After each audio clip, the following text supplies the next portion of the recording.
Kapi dam o. Dam trok. Ê ra mà nghe tia. Ê hí. Kakak dan banyak samtu mai samga. Ê hí. Samga bok ya bayan samtu. Hí ngô giống như mì ta. Le. Cô mới sang cái nỉ đấy. Nga. Cô mới sang cái nỉ. Samtu le paria. Xong lúc lẹ bà điên mò.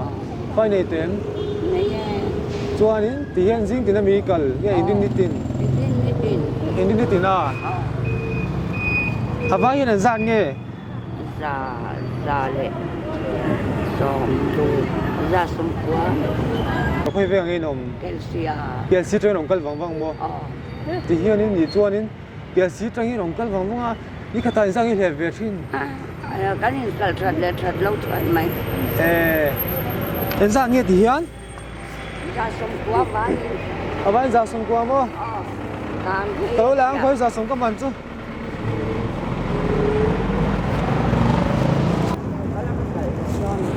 Em tìm mấy tia? Lâu kalau kesal dong sa. À hạt thạc thì em trang chứ. Ít xíu là tiết trà em. Sabak lâu. Anh nghe thật lâu nữa. Mandau kan tai protein tak oman. Zuar asthma di kan ya. Kathote ya ha. Katayan dam rồi mana. Sangai kasenga.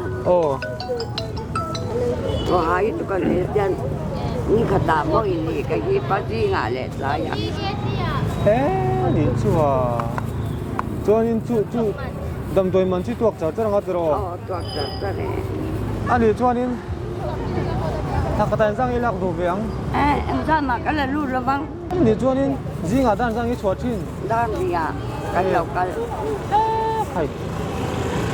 Em ra mua vài. Ra sum quá. Ra sum quá quality này em. Cái thau cái hạt chín mua. Quá tụt cây cho nên là Zuar là. Yang kau obong tu alawa. Apo kan dia pelko na kain empira. Zaitu rin dia asing. Pelko dam doi na kan zaitu de. ICU wa omlawa di zailaya ICU na tu dan dia.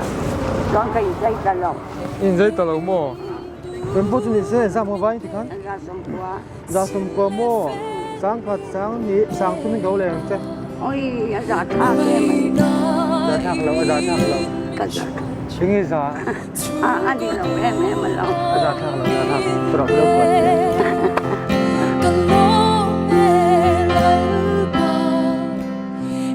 Nhưng mà có uống làm gì? Anh ra thang em lâu. Lúc khá là sáng chúng mình gấu lên sáng. Cái lỗ. Ý đâm đôi mà tôi là mang đôi nhỉ. Cái lỗ như tụi đó. Đây là con chèo. Cái lỗ như tụi đó. Cái lỗ cô lên. Để bấm vào xong rồi. Nang có. Đang ta cái nhỏ mà cái này lên. Vậy nè. Sumol su kata na luber, mi ten mulo.